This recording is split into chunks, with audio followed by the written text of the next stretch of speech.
ሚስቴን ከሌላ ወንድ ጋር ስታወራ ደረስኩባት ማለት አሁን ሮዚ ምናምን የምትባለው ከዩቲ ጋር የምትሰራው ልጅ አሁን አይታችኋታል? ስታወራ እንባዬ ነው የመጣው።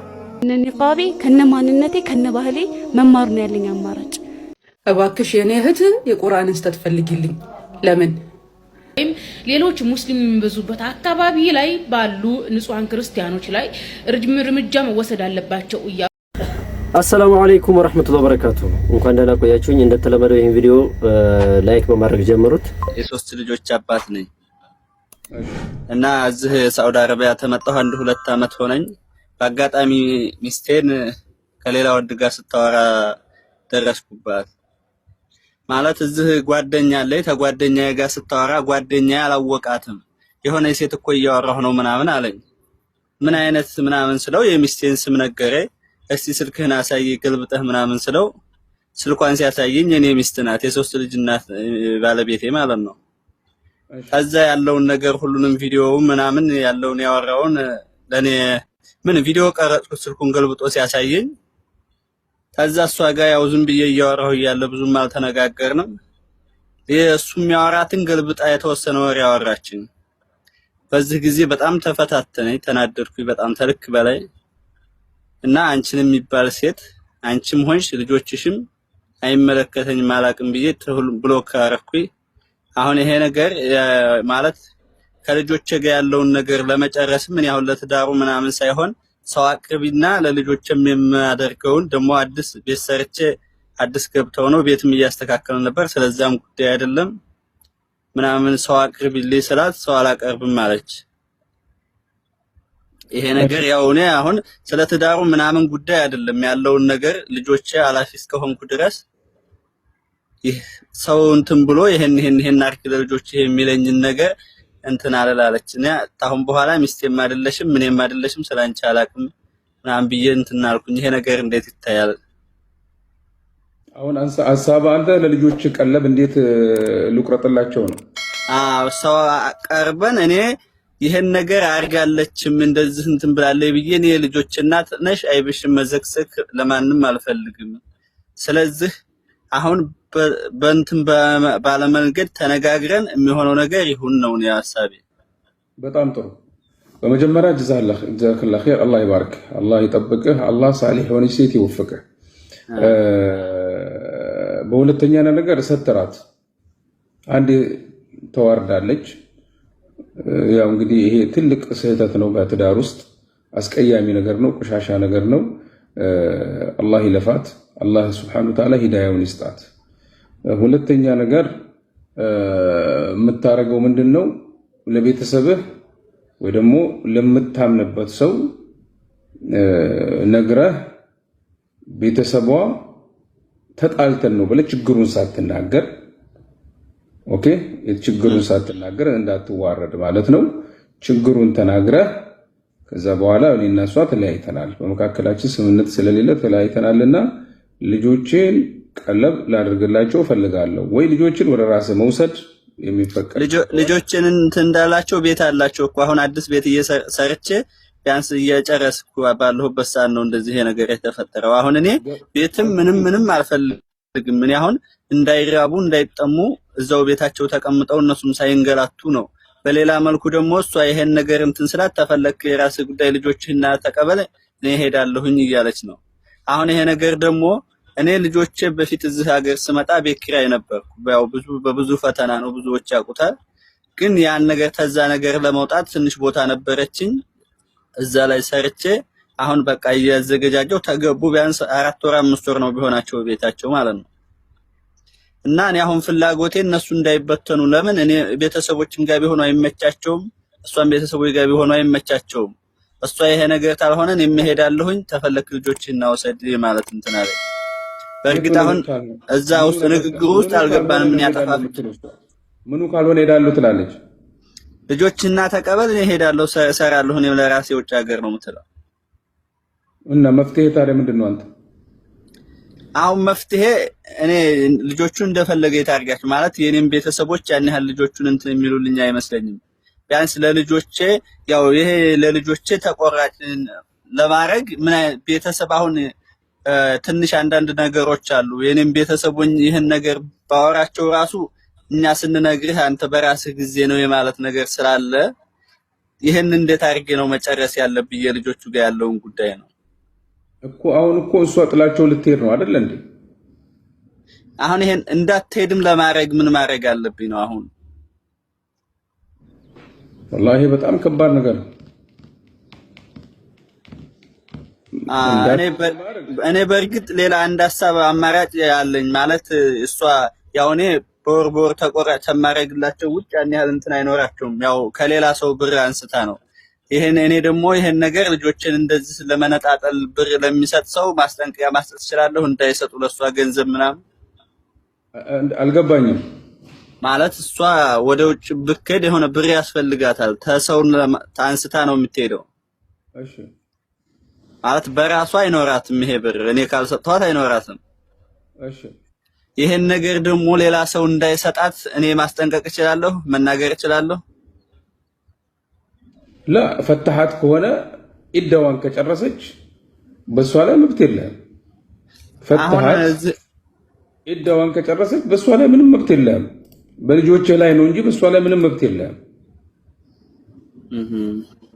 ነገር ግን እቺ ሴት ትስተካከላለች፣ ትመከራለች ብለህ የምታመን ከሆነ ስንት ጊዜ ሆነ ይካውን ከፈታሃት? ኒካ ምናምን አላልኩም እኔ ታንቺ ጋር ስላንቺ ነው አይመለከተኝም አይመለከትሽም ነው በቃ ያው ነው ትርጉሙ ያው ነው። ስንት ጊዜ ሆነ እንደዚህ ካልካት? ቢያንስ ወር ምናምን ሆነ ገና። ከዚህ በፊት ፍቻ አለ? አዎ አንዴ አለ ማለት ይሄ ሁለተኛ ይሆናል ማለት ነው። ታረቋ አይ እኔ ማለት ሻችን ያው ብዙ ነገር አለ። እኔ በብዙ ችግር ውስጥ ነው ያለፍኩት። በብዙ መከራ አልፌ እዚህ ደርሼ ኑሯችንን ለመቀየር እዚህ ደረጃ ደርሼ እሷ ሌላ እንትን ላይ ሳገኝ ያው እኔ ያን ያህል ብዙም እንትን አይለኝም። ፍላጎት የለህም? ብዙ ፍላጎት የለኝም እኔ ማለት እኔ በዚህ ደረጃ እሷን ማርከስም አልፈልግም። ትረክሳለች ብዬ አልጠበቅኳትም። ይኸውልህ አሁን ችግሩ ምን ጋር እንደሆነ ታውቃለህ? አንተ እሷን ከፈታሃትና ኢዳዋን ከጨረሰች አንተ በሷ ላይ ምንም አይነት መብት የለህም። خلاص ወደ ቤተሰቧ መሄድ ትችላለች። ልጆቹን ሞግዚትነት እንግዲህ ይሄ የሚወሰነው የሷ ባህሪ ይወሰነዋል በሸሪዓው። የሷ ማሳደግ የምትችል ልጆች መንከባከብ የምትችል ከሆነ ሞግዚትነት የሚቀርበው ለሷ ነው። እሷ ደግሞ አይ አልፈልግም ካለች ልጆቹን አንተ የመቀበል ግዴታ አለብህ። ልጆችህን ማለት ነው። ደግሞ የሚሻል ይሄ ነው። ልጆች ማለት ያንተ ማንነት ናቸው። አንተ ህይወትህን በሰው ሀገር የምትቸገረውና የሰው ሀገር የምትሰቃየው ለአንዲት ለነፍስ ብለህ አይደለም፣ ለልጆች ብለህ ስለሆነ ስለዚህ ይሄንን መፍትሄ መፈለግ አለብህ ማለት ነው። ወይ ሌላ ማግባት ልጆችን ልትንከባከብልህ የምትችል እንዳንተ ሆና፣ ወይ ደግሞ እሷን ታርቃችሁ እሷን መመለስ፣ ወይ ደግሞ ልጆቹን ቤተሰቦች ጋር ማስቀመጥ፣ ያንተ ቤተሰቦች ጋር እንዲቀመጡ ማድረግና እንዲንከባከቧቸው ማድረግ። እሺ መርሐባ ጀዛኩሙላህ ኸይር። እባክሽ የኔ እህት የቁርአንን ስተት ፈልጊልኝ። ለምን ደስተት መፈልገው ባይዘው ቁርአን 1000 ብር ነው የገዛሁት። ሂድና ግዛና ማንበብ መጻፍ ትችላለህ አይደለ? ሂደህ ስተት ፈልግ። እኔ እኮ ስተት ፍለጋ አይደለም እዚህ የመጣሁት። እኔ እዚህ የመጣሁት እውነትን ፍለጋ ነው። እውነትን ፍለጋና ስተትን ፍለጋ ቶፒካችን የተለያየ ነው የምላችሁ እኮ ለዚህ ነው የማትረዱኝም። ለዚህ ነው እኔ እናንተን የምረዳበት መንገድ በራሴ ልክ ነው። እናንተን የምትረዱበት መንገድ በእናንተ ልክ ነው እንጂ አሁን ስተት ፍለጋ አይደለም ያለሁት፣ እውነትን ፍለጋ ነው ያለሁት። እውነትን ስትፈልግ ደግሞ የምታገኘው እውነት ነው። ቁርአን ውስጥ ስተት ፍለጋ አይደለም የገባሁት። ሲጀምር ቁርአንን ለማንበብ ስመጣ በባይብል ሜንታሊቲ አይደለም። ሲቀጥል ሃይማኖት ንጽጽር አልወድም። መጽሐፍም አይነጻጸርም። የትኛውም መጽሐፍ ለህይወት ጥሩ የሆነ ሰላም የሚሰጥ ነፍስ የሚያሳርፍ ነገር ነው የምንፈልገው ከየትኛውም መጽሐፍ። ገብቷችኋል? ሶ እባክሽ እህቴ ከቁርአን ላይ ስተት ፈልጊልኝ። ጊዜ የለኝም ስተት የምፈልግበት። እኔ ጊዜ ስተት የምፈልግበት ደቂቃ የለኝም፣ ደቂቃ ሰከንድ የለኝም። ምክንያቱም አሁን ልሞት እችላለሁ። እውነትን ሳላቅ መሞት አልፈልግም። ስተት የምትፈልጉ ሰዎች ማለት የተረፈ ጊዜ ያላችሁ ሰዎች ናችሁ ማለት ነው። ትርፍ ጊዜ ያላችሁ ነው። ልክ የሆነውን ነገር ከመፈለግ ይልቅ የሰውን ህጸጽ የተቋምን ህጸጽ የድርጅቶችን ስም ለማጥፋት ህጸጽ የምትፈልጉ ሰዎች ታረሙ። ጊዜ የለንም። የምንኖረው በጣም ጥቂት ጊዜ ነው። በጣም ጥቂት። ከሱ ላይ ችግር ተፈላልገን ሰዳድበን ጎን ለጎን ተለካክተን አይሆንም። አይመጣም። ከቦታው አይመጣም። አያዋጣም። ስህተት አትፈልጉ እናንተ እኔን ግን ፈልጊልኝ አትበሉኝ። እኔ ስህተት ፍለጋለም መጽሐፍ ማነበው መጽሐፍቶችን የማነብበት ምክንያት ለእኔ የሚጠቅመኝ ለህይወቴ ለነገ ኑሮዬ እና ደግሞ ቅዱሳን መጽሐፍቶችን ደግሞ የማነብበት ምክንያት ለዘላለም ህይወቴ ስለምጨነቅ ነው። የዘላለም ህይወቴ በእጅ አበላሽቸው ወይ ሲኦል ገባለሁ ወይ በምርጫዬ ገነትን አገኛለሁ። እንግዲህ እንደሰማችሁት ነው። ከቁርአን ላይ ስህተት ለማግኘት የምትፏጭሩ ሰዎች ያው እግር መንገዳችሁን ስታነቡ እውነታው ይገለጥላችኋል። እቺ እህታችንም እንግዲህ አላህ ይስጣት ያግራላት ነው የምንለው። ንቃቤ ከነማንነቴ ከነባህሌ መማር ነው ያለኝ አማራጭ። ሌላ አማራጭ የለንም። እህቶቻችን ከነኒቃባቸው ከነክብራቸው የእስልምና መብታችን እንደተጠበቀ ማንነታችን እንደተጠበቀ ባህላችን እንደተጠበቀ መማር ነው ያለን አማራጭ። ማለት ያለው ነገር በዚህ ሁኔታ ከቀጠለ ያለኝ አማራጭ አንድ እንደሆነ ሁሉም ሰው እንዲያውቅ ፈልጋለሁ። ሁለት አማራጭ የለኝም። አንድ አማራጭ ነው ያለኝ አማራጭ አለመማር አይደለም። ያለኝ አማራጭ ጅህልናን ታቅፎ መኖር አይደለም። ያለኝ አማራጭ ለብሼ መማር ነው። ያለኝ አማራጭ ምንም ድርድር የሌለው መስፈርት ማላስቀምጥለት መማር ነው ያለን አማራጭ። ሰላም አለይኩም እንደምን አደራችሁ። ይህን ቪዲዮን ሼር አድርጋችሁ ለአፋር ክልል አስተዳደር፣ ለሶማሌ ክልል አስተዳደር እንዲሁም ለስልጤ ዞን አስተዳደርና ሙስሊሙ ማህበረሰብ ለሚበዛባቸው አስተዳደሮች ነው ሼር የምታደርጉልኝ። ይህን ያልኩበት ትልቁ ምክንያት ምንድነው? አክሱም ላይ በተፈጠረው ችግር ምክንያት ይህ የመጨረሻ ቪዲዮ ነው። ምክንያቱም አክሱም ላይ ችግር ተፈጥሯልና ሶማሌ ክልል ወይም አፋር ክልል ወይም ሌሎች ሙስሊም የሚበዙበት አካባቢ ላይ ባሉ ንጹሃን ክርስቲያኖች ላይ እርምጃ መወሰድ አለባቸው እያሉ በየሶሻል ሚዲያ ላይ የሚያሰራጩ ሰዎች አንደኛ ለህግ መቅረብ አለባቸው። ሁለተኛ ሙስሊሙ ማህበረሰብ የሚበዛበት አካባቢ አስተዳደሩ እንቅልፍ ላይ ነው። በየአመቱ ችግር ሲፈጠር ሙስሊሙ የሚበዛበት አካባቢ ላይ እርምጃ ይወሰድ የሚሉ አንዳንድ ስሜታዊ ጎረምሶች የሚያንጸባርቁትን አይቃወምም። እኔ ግርም ነው የሚልኝ። ኢቭን የሶማሌ ክልል የአፋር ክልል ሙስሊሙ ማህበረሰብ የሚበዛበት አካባቢ አስተዳደራቸውም መጅልሳቸውም እንዳላላቅም ኃይለኛ እንቅልፍ ላይ ናቸው። አይደብራችሁም እንዴ? በኢንተርኔት ዘመን በአንደኛው ክፍለ ዘመን እንቅልፍ ላይ እንደው መጅልስ ውስጥ ተውት። ያኒ የግል የሙስሊም ነው ተባለ የመንግስት አስተዳደር ናችሁ ብላችሁ መንግስት የማይፈልገው ነገር በየሶሻል ሚዲያ ረብሻ እንዲፈጠር የሚያደርጉትን በአስተዳደራችሁ ስም በየሶሻል ሚዲያው ላይ እንደዚህ የሚደረገው አንቀበለውም። የዞናችን ወይም የክልላችን ወይም የወረዳችን ወይም የአካባቢያችን ሙስሊም ሰላማዊ ሙስሊም ነው። ከሰላማዊ ሰዎች ጋር ጸብን አይፈጥርም። በእስልምና ሐራም ነው። ኦኬ ፈሳድን ማለትም ብልሹ አሰራርና ሁከትን መፍጠር በእስልምና ሸሪዓ አላህ ዘንድ የተጠላ ነው የሚል ወይ ያስተዳደሩ ወይም የመጅልሱ እንትን ቢሮ መግለጽ ነበረበት።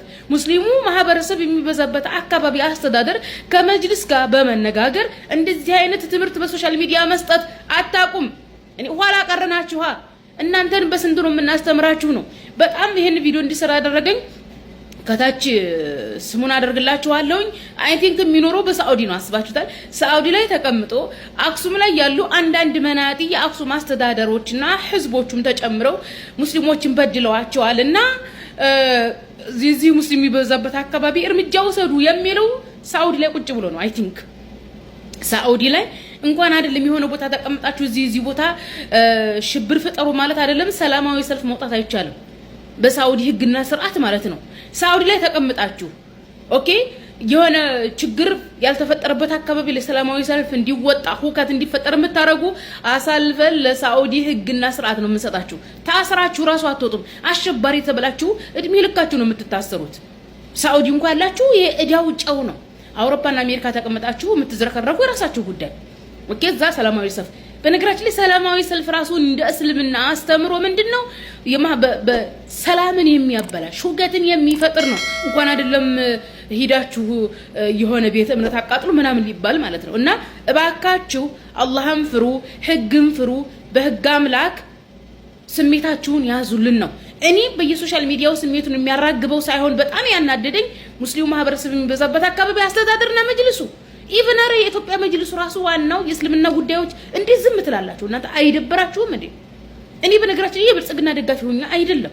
ኦኬ አገሪቱን ኢትዮጵያን አይሁድ የሚግዛት ጴንጤ የሚግዛት ኦርቶዶክስ የሚግዛት ችግር ሲፈጠር የመንጋ አካሄድ አትሂዱ። የእስልምና ዋና ዓላማው የመንጋ ስርዓትን ማጥፋት ነው። ጃሂልያ ዘመን የተባለው ለምንድን ነው? ነብያችን ከአላህ ወህይ እስከሚመጣላቸው የመንጋ አካሄድ ስለሚሄዱ ኦኬ፣ የአእምሮ ያስተሳሰብ ስለሚሄዱ እናንተ የአእምሮ ባለቤቶች የተባለው እኛ ሙስሊሞች ነን። ኦኬ፣ በአፋር ክልል በሶማሌ ክልል ወይም በሌላ ሙስሊም በሚበዛበት ዞንና ወረዳ አካባቢ ያለው ክርስቲያን ንጹሃን ክርስቲያን ነው። አይ ክርስቲያኖቹ ለምን አክሱም ላይ ለሚበደሉት እህት ወንድሞቻችን አያግዙላቸውም ለምትሉ እነሱ ካፊር ናቸው፣ ክርስቲያን ናቸው። እንደናንተ ሙስሊም አይደሉም። ለፍትህ አይጨነቁም። እኛ ሙስሊሞች ነን። ፍትህ ያሳስበናል፣ የአገር ሰላም ያሳስበናል። ሁከትን አንፈጥርም፣ ብጥብጥን አንፈጥርም። መንጋዎች አይደለንም። አልহামዱሊላህ አለን ኢመተል ኢስላም አካባቢያችን ጎረቤታችን ያለው ካፊር ክርስቲያን ጎረቤታችን ችግርን እስካልፈጠረ ንጹህ ካፊር ነው። ተግባብተናል። እና ስርዓት ያዙ በህግ አምላክ ላለሁኝ እኔ እንጃ የመጅልስ ከፌደራል እስከ ክልል እስከ ወረዳ እስከ ዞን ያሉ መጅልሶች እናንተን መቼም እኔ በጣም የምታስቁት እኔ አይደብራችሁም ሁላ ራሱ ማለት ነው። እኔ የሶማሌ ክልል አስተዳደር ጥሩ ነው ሲባል ሰማለሁ። ግን ማን ነው ግን የሶማሌ ክልል አስተዳደር? አፋር ክልል መጨረሻ ማላቀው። የዛሬ ቪዲዮአችን ይሄንን ይመስል ነበረ። ስለተከታተላችሁኝ እጅግ በጣም አመሰግናለሁኝ። በቀጣይ ቪዲዮ እስከምንገናኝ ወሰላሙ አለይኩም ወራህመቱላሂ ወበረካቱ።